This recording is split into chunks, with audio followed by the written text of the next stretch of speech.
বনলতা সেন। হাজার বছর ধরে আমি পথ হাঁটিতেছি পৃথিবীর পথে, সিংহল সমুদ্র থেকে নিশীথের অন্ধকারে মালয় সাগরে।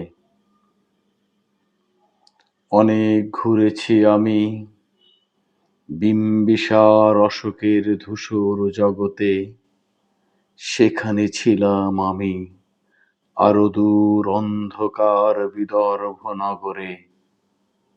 আমি ক্লান্ত প্রাণ এক, চারিদিকে জীবনের সমুদ্র সপেন, আমারে দুদণ্ড শান্তি দিয়েছিল নাটোরের বনলতা সেন। চুল তার কবেকার অন্ধকার বিদিশার নিশা, মুখ তার শ্রাবস্তির কারুকার্য, অতিদূর সমুদ্রের পর যে নাবিক হাল ভেঙে হারাইছে দিশা।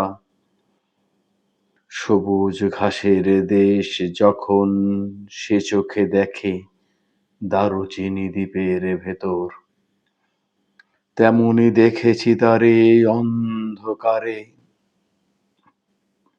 বলেছে সে, এতদিন কোথায় ছিলেন, পাখির নীড়ের মতো চোখ তুলে নাটোরের বনলতা সেন।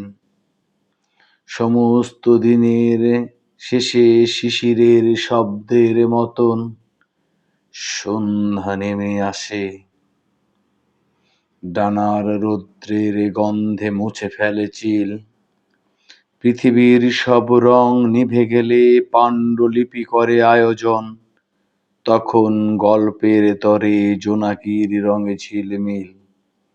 সব পাখি ঘরে আসে, সব নদী ফুরায়ে জীবনের সব লেনদেন, থাকে শুধু অন্ধকার মুখোমুখি বসিবার নাটোরের বনলতা সেন।